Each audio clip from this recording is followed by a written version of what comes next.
Uma flora espetacular, um clima favorável. A vocação do Brasil para a criação de abelhas ninguém discute, principalmente depois que dominamos as técnicas para lidar com as africanizadas. Mistura de abelhas europeias com africanas que, embora agressivas, são muito mais produtivas. Graças a elas, a produção de mel, própolis, geleia real cresceu muito no país. Só nossa produtividade média por colmeia que não anda lá essas coisas, 20, 25 quilos de mel por ano. Para o biólogo Ademilson Spencer, pesquisador da Universidade de São Paulo, com as flores que tem, o Brasil poderia chegar facilmente a 80 quilos. Mas para isso teria que investir em melhoramento genético com inseminação artificial de abelhas. A produtividade está intimamente relacionada com o melhoramento genético. E sem inseminação você não tem um melhoramento genético feito na sua totalidade. Vale lembrar que toda colmeia é composta pela rainha, a abelha maior com uns 2 centímetros e mãe de todas as outras, pelas operárias, bem parecidas com a rainha, mas menores, cerca de 1,5 centímetros, e pelos zangões, machos de tamanho intermediário e com um corpo um pouco mais robusto. A ideia do pesquisador, então, é coletar sêmen de zangões de elite e introduzir em rainhas selecionadas para gerar colmeias mais produtivas. O assunto não é novo, não. A técnica já frequenta os laboratórios de pesquisa das universidades aqui do Brasil desde a década de 1960. Mas só agora ela começa a dar as caras numa produção comercial. E muito graças aos esforços do apicultor César Ramos Júnior, que viu a inseminação na rotina de criadores de países como Argentina e Estados Unidos e correu atrás. Conheceu o Dr. Spencer e propôs uma parceria. O que fazer nós sabemos, agora como fazer que é a dificuldade.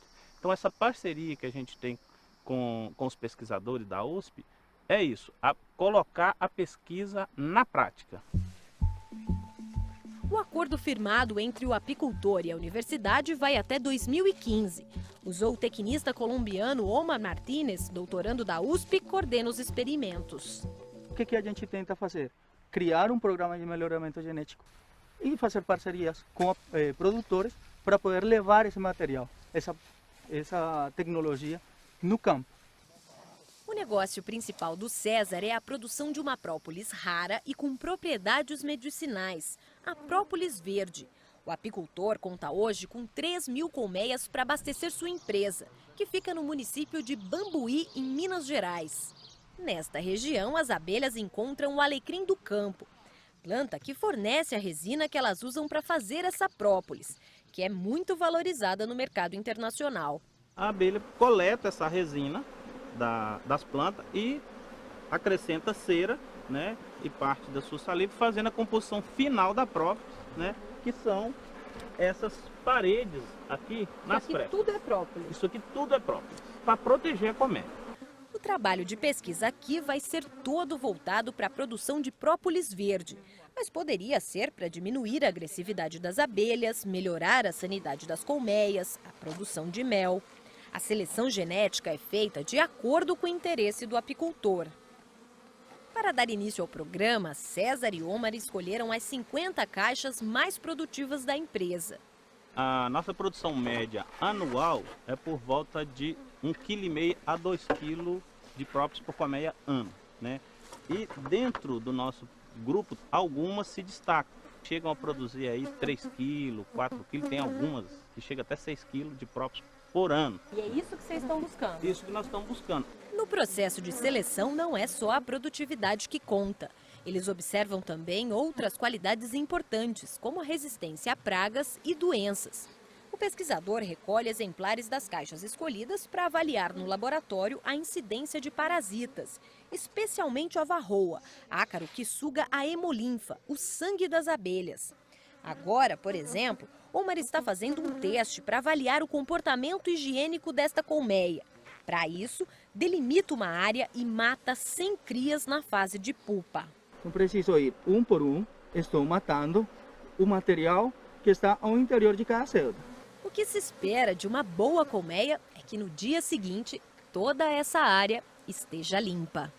Aqui nesse outro apiário a gente já tem um teste do comportamento higiênico pronto para mostrar já com 24 horas, não é isso, Omar? Isso mesmo. E olha aqui que interessante o nosso resultado de comportamento higiênico. Olha, ela Nossos limpou alfinetes. bem certinho, né? Se você percebe, ó, uma colmeia totalmente 100% higiênica, mas não podemos esquecer que a gente não pode se basear só numa observação. Depois de muito testar, Omar escolheu as 10 colmeias campeãs e as levou para o campus da USP, em Ribeirão Preto, São Paulo. Primeira coisa que a gente tem que fazer aqui é produzir rainhas das colmeias que foram selecionadas lá em Bambuí, tá certo, Omar? Isso mesmo. Então vamos lá. Vamos. O processo de produção de rainhas, já praticado por muitos apicultores no Brasil, é fundamental para fazer a inseminação. Uma rainha nada mais é do que uma larva comum que recebeu uma superalimentação. Funciona assim: numa colmeia, quando a rainha fica velha, fraca ou morre, as operárias naturalmente escolhem algumas larvas para alimentar exclusivamente com geleia real, formando essas células de cria maiores, as realeiras. A primeira que nasce mata as outras e vira a nova rainha. Na produção artificial, Omar coloca essas cúpulas plásticas nas caixas escolhidas. Inicialmente, quando elas são novas, é bom deixar por uns 2 a 3 dias. Para perder o cheiro do plástico. Do plástico, mas após que você começa a trabalhar com elas, com 24 horas é mais que suficiente. Essas cúpulas vão para o laboratório junto com um favo de cria com larvas de 24 horas. Depois é colocar uma gota de geleia real diluída em água destilada no fundo das cúpulas e cuidadosamente transferir a larva para lá. E é assim mesmo, de cabeça para baixo, que elas vão voltar para colmeias que estejam sem rainhas ou com rainhas presas na parte inferior da caixa. Órfãs e tendo ali as cúpulas maiores à disposição, as abelhas operárias serão estimuladas a alimentar as larvas somente com geleia real, transformando todas elas em rainhas. Passados 10 dias, as cúpulas aceitas e fechadas dentro da colmeia vão para uma estufa com umidade e temperatura controladas. Elas são tiradas dos sarrafos, colocadas em frascos individuais para as rainhas nascerem. Agora, isso já é um processo de melhoramento genético, né? Sim, lógico, porque a gente está escolhendo a mãe dessas rainhas, por características de produção. Para acelerar o processo de melhoramento, Omar costuma mandar para o César, em Bambuí, algumas dessas rainhas virgens para se acasalarem lá, naturalmente. Só desse jeito a produção já aumenta. Uma marquinha colorida identifica a rainha. Ela vai para uma gaiola apropriada junto com mais 7, 8 operárias, que no transporte vão se alimentar de uma pasta de açúcar e mel. Aí as operárias vão pegar esse alimento, transformar em geleia real e alimentar a rainha. Isso mesmo. E é por Sedex que elas chegam ao seu destino. As que ficaram aqui voltam para a colmeia dentro de uma telinha. Com mais 5, 6 dias, elas atingem a maturidade sexual e estão prontas para a inseminação. Na natureza, esse seria o momento em que a rainha deixaria a colmeia para fazer seu voo nupcial. Zangões de diversas partes sentiriam seu cheiro a quilômetros de distância e iriam ao seu encontro. Nestas imagens feitas pelo Omar, centenas de zangões tentam acasalar com a rainha virgem presa numa gaiola. Entre 7 e 17 deles conseguem. Cada um deixa de 6 a 10 milhões de espermatozoides dentro dela e morre em seguida. Esse material migra para a espermateca, uma estrutura que a rainha tem no abdômen e que conserva o sêmen ativo por toda a sua vida, que na natureza pode passar de 2 anos. De volta ao nosso processo de inseminação, com as rainhas virgens preparadas, é hora de se preocupar com o pai. Uma colmeia forte, bem alimentada, pode suportar até 1000 zangões. Na teoria, a gente precisa só de 8 deles para inseminar uma rainha. Mas na prática, temos que capturar bem mais, né, Omar? Um zangão, na teoria, maduro, pode produzir até 1 microlitro de sêmen. Como a gente está trabalhando com zangões que não estão marcados em diferentes idades, alguns deles podem ter mais ou menos quantidade de sêmen. A fumaça traz os zangões até a superfície da colmeia. Pacientemente, Omar procura e coleta um a um. tenta pegar pelo menos uns 30 deles para cada rainha que pretende inseminar. A grande coisa, Omar, é pegar o zangão de uma colmeia que seja muito produtiva, né? Os ovos fecundados dão origem a fêmeas, Uhum, sejam elas operárias ou rainhas. uhum. Os ovos da rainha que não são fecundados dão machos. Então, o zangão daqui é única e exclusivamente filho da rainha. Então, por isso que tem que ser Ele uma vai rainha carregar boa. toda a informação genética da mãe. Para extrair o sêmen, Omar vai ter que matar o macho. Viro as asas, Uhum. faço uma boa pressão da cabeça e do tórax. Aí ele fez a primeira versão, A versão é sair... o aparato reprodutor masculino. Tá. Com muito cuidado, a gente faz a versão completa. E aí já Aí saiu. você pode observar o muco e o sêmen. A diferença é sutil. O sêmen é meio alaranjado, já o muco mais branquinho. Um microscópio e uma seringa de precisão ajudam a coletar só a parte mais escura. O processo é repetido inúmeras vezes. Nem todos os zangões têm sêmen. Esse é um zangão que ele ainda não está maduro, totalmente maduro. Vocês veem que ele está totalmente vazio. Esse descarta. Descarta. Eu tento ajudar.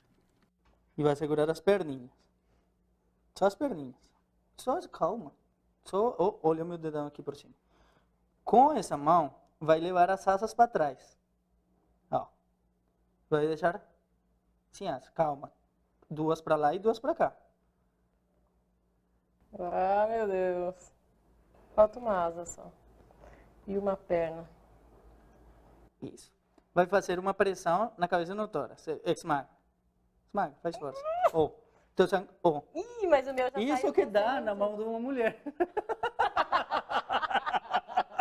O meu foi sucesso total. Dá pra tirar o meu? Tá. Devagar, todo o sêmen que precisamos vai sendo armazenado no capilar. Um equipamento especial vai ajudar a preparar a rainha para receber o material. São 2 ganchos para abri-la, um lugar para apoiar a seringa com o sêmen e um tubinho de acrílico para prendê-la. Esse equipamento tem uma entrada de CO2, que é o cilindro que a gente tem aqui do lado. Ele adapta aqui e simplesmente anestesia a minha rainha. Ela adormece. Mesmo com a rainha anestesiada pelo CO2, o gás carbônico, o processo todo exige muita delicadeza. Repare como o gancho maior segura o ferrão da rainha. Com qualquer movimento brusco, simplesmente eu perco a minha rainha. Omar posiciona a seringa com o sêmen. Tem que ficar na angulação perfeita. E no plano perfeito. Pra entrar bem na vagina. São no mínimo 8 microlitros de sêmen por rainha.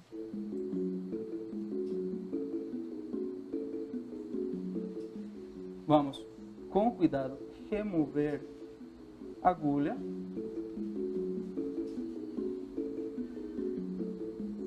E a rainha está inseminada. Aí você faz um carinho, fala, eu sou o pai das tuas crianças. Omar aproveita a anestesia e corta uma das asas da rainha inseminada para que ela não tente nenhum voo nupcial. Ele ainda cola um número em seu tórax para identificá-la e devolve nossa matriz para a gaiolinha, para que ela acorde lá. E 24 horas após a inseminação, ela vai receber mais um choque de CO2. Esse CO2 vai ajudar a ativação dos ovários, a migração espermática e ajuda para a rainha começar a nossa postura. As abelhas inseminadas ainda estão sendo avaliadas na universidade. Devem começar a chegar ao apiário do César, em Bambuí, só daqui a uns 6 meses. A gente sabe que é a longo prazo, não é curto prazo o resultado, mas a gente espera no final um resultado muito positivo no aumento da produção da própolis verde, tanto em quantidade quanto na qualidade, que esse é o nosso foco. Ainda vai levar alguns anos até que saibamos exatamente quanto esse processo todo vai contribuir para aumentar a produção de própolis verde do César. Mas os ganhos virão. Ainda mais se inspirados por essa experiência, outros criadores também puderem ter acesso às técnicas de inseminação. Aí quem ganha mesmo é a apicultura brasileira.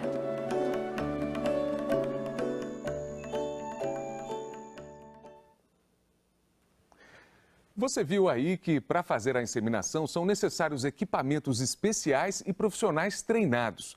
Apesar do custo alto, o processo pode valer a pena se a despesa for rateada por um grupo de criadores.